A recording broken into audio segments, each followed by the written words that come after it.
Miss అయిన బంగారు కుండ రహస్యం. ఒకప్పుడు రామాపురం అనే చిన్న గ్రామం ఉండేది. ఆ గ్రామంలో అందరూ చాలా సంతోషంగా జీవించేవారు. ఆ గ్రామంలో ఒక పాత ఆలయం ఉండేది. ఆ ఆలయంలో ఒక బంగారు కుండ ఉండేది. గ్రామస్తులు చెప్పేవారు, ఈ కుండ గ్రామానికి అదృష్టం తీసుకువస్తుంది అని. ప్రతి సంవత్సరం పండుగ రోజు ఆ కుండను బయటపెట్టి పూజ చేసేవారు. ఒకరోజు ఉదయం ఆ ఆలయ పూజారి వచ్చి చూస్తే బంగారు కుండ మిస్ అయింది. ఆ ఆలయం పూజారి భయపడ్డాడు.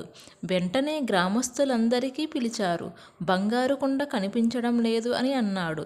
గ్రామంలో అందరూ ఆశ్చర్యపోయారు. ఆ గ్రామంలో కార్తిక్ అనే తెలివైన బాలుడు ఉండేవాడు. అతను చాలా కథలు చదువుతూ ఉండేవాడు. రహస్యాలు పరిష్కరించడం అతనికి చాలా ఇష్టం. కార్తిక్ అన్నాడు, ఈ రహస్యం నేను కనుక్కుంటాను అని. మొదట ఊళ్ళో వాళ్ళంతా నవ్వారు. ఇది పెద్ద విషయం, నువ్వు ఎలా కనుక్కుంటావు అని అడిగారు. కానీ కార్తిక్ నేను కనుక్కుంటాను అని ధైర్యంగా ముందుకు వచ్చాడు. కార్తిక్ ఆలయానికి వెళ్ళి చూస్తే ప్రతి చోట జాగ్రత్తగా చూశాడు. అక్కడ అతను 3 విషయాలు గమనించాడు. నేల మీద కొత్త అడుగుల ముద్రలు, ఒక చిన్న ఎరుపు రంగు గుడ్డ ముక్క, ఆలయం వెనుక తలుపు కొంచెం తెరిచి ఉంది. అతను ఆలోచించడం మొదలుపెట్టాడు. ఆ అడుగుల ముద్రలు అడవి వైపు వెళ్తున్నాయి. కార్తిక్ ఆ దారిలో నడిచాడు. కొంత దూరం వెళ్ళాక అతనికి ఒక చిన్న గుడిసె కనిపించింది. అక్కడ ఒక అజ్ఞాత మనిషి కూర్చుని ఉన్నాడు. కార్తిక్ మెల్లగా గుడిసెలోకి చూశాడు. అక్కడే ఆ బంగారు కుండ ఉంది. కానీ ఆ మనిషి దొంగలా కనిపించడం లేదు.